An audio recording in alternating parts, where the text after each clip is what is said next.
of Eileen McAllister. Eileen was my aunt. My father, Jim, was her only brother, and originally it was intended that Jim would perform this eulogy today, but regrettably because of some ill health, he's unable to be here. He does send his heartfelt condolences to Paul and Susie and the family.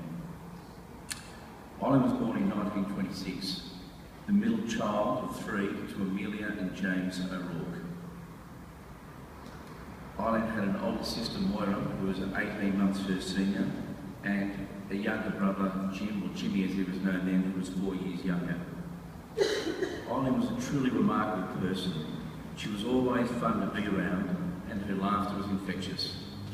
And when I saw this photo on the cover of the booklet today, I thought that photo just typified who Eileen was. In fact, it could have been taken any time in the last 50 years, and that is what we mean when we say she had an infectious laughter. Family meant everything to her, and she achieved an enormous amount during her life. It's important to understand that these virtues for which she was known came about despite having a very challenging upbringing. Eileen's mother, Amelia, contracted tuberculosis when Eileen was 4, and she was committed to a sanatorium in the Blue Mountains as they thought that the mountain air was good for the lungs. Eileen and her older sister, Moira, who was 6, was sent off to convent school with the Good Samaritan nuns up at Lawson, presumably to be close to her mother. Younger brother Jim, at the age of 18 months, was taken in by his aunt, his father's sister, Mary, and Percy Killian.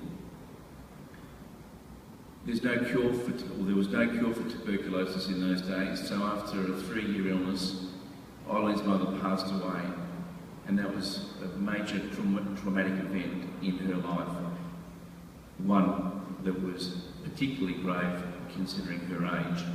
Eileen and her sister Moira moved then to the Good Samaritan School at Glebe, St Scholastics, where they finished their schooling. Eileen achieved her intermediate level, leaving, and at school she was popular, well-liked, and a very able student.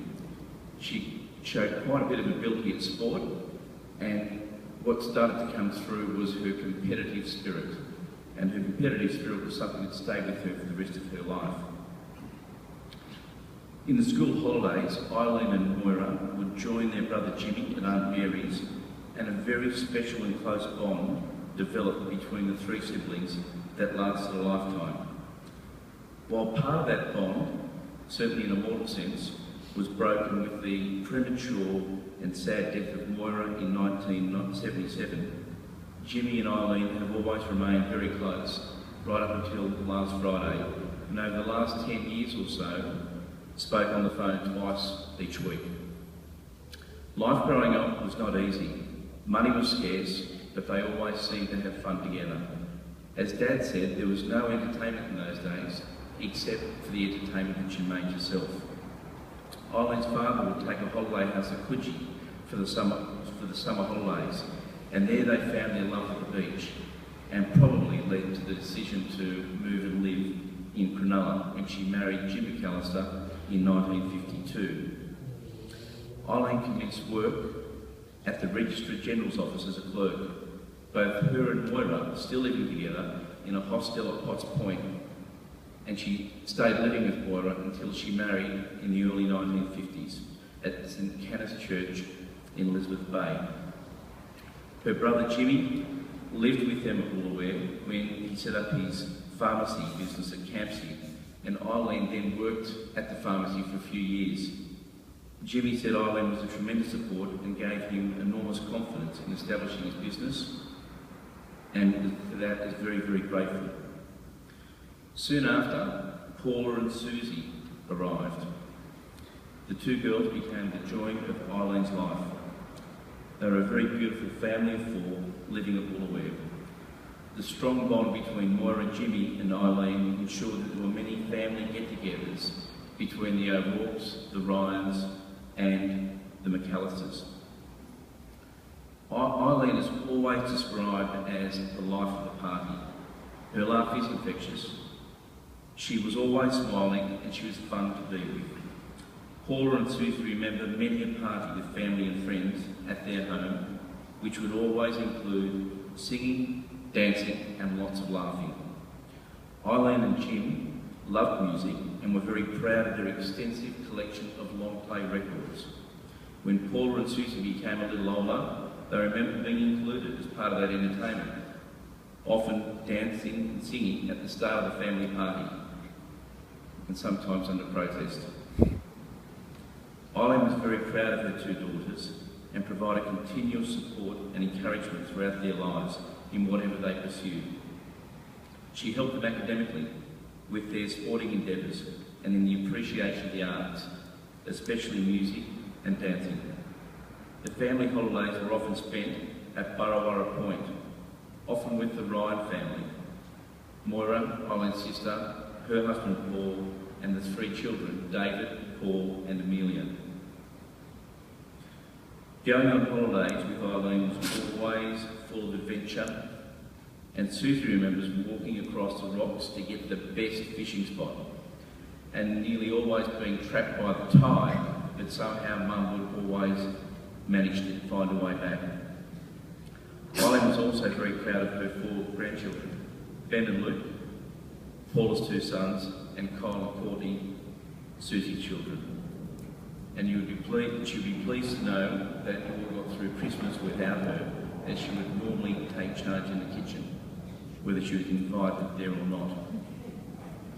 Eileen was determined and confident in her decisions. Obstacles were overcome, mostly with ease, which shines true in her professional life, as Kathleen will cover. This was also the case within the family. With the passing of her father, she inherited a small plot of land at Wentworth Falls in the Blue Mountains and decided to build a house which could be used by the family as a weekend escape. Many, including Paula and Susie, remember their father Jim saying, "It's got nothing to do with me." So Eileen took it on as her project and arranged to have this house constructed with the help of the local builders and tradespeople, and it was affectionately known as the Shack.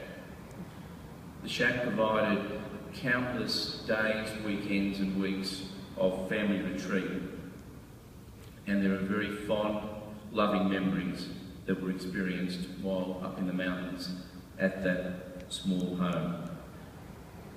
As a little side note, the house became most famous because it was on national news, because during some rough storms up in the Blue Mountains, the house lifted off its foundations and fell to the ground. Eileen thought that was funny.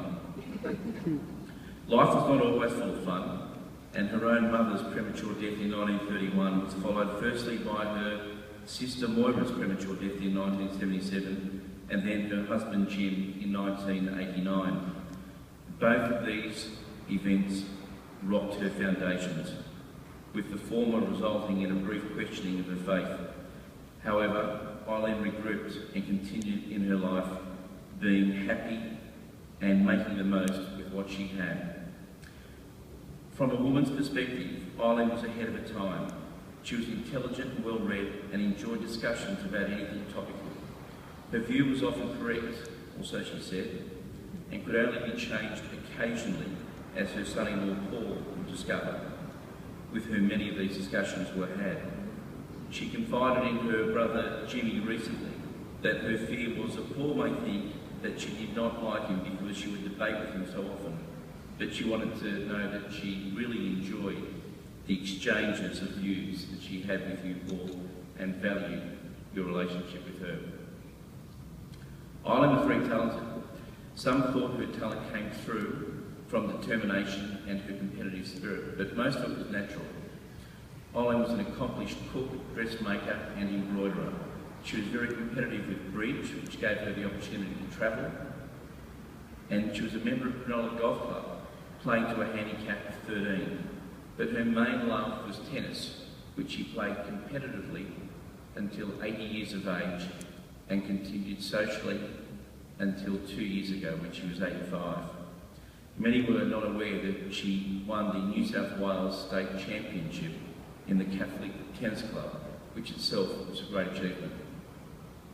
In 2002, 13 years after Jim's death, Eileen moved to Ocean Grove Apartments in Cronulla, where she lived until 2011, when it made sense to move into the Stella Maris nursing home. She joked with Paula and Susie that the nursing home reminded her of boarding school, as there were nuns everywhere and she was not allowed out without permission. Hence was Eileen's humour. Humour was a very big part of her life. Eileen was particularly grateful of the Drummoyne Killians and the Good Samaritan nuns for her upbringing, and more recently, the Stella Maris nursing staff for their care and help. Paula and Susie have asked me in closing to read the following collection of their family thoughts.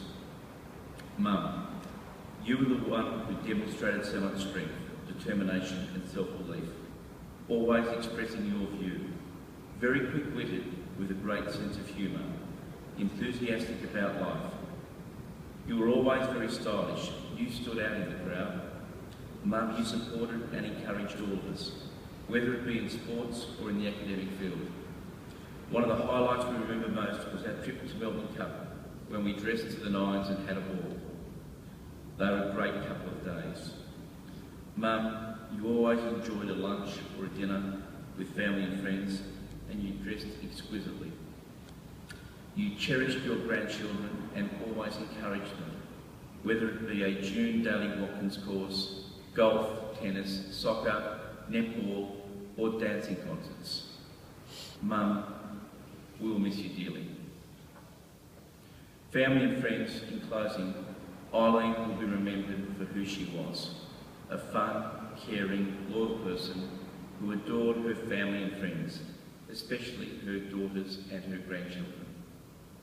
A person who was interested, who would speak her mind, but most of all, was full of life. We will remember you, Eileen.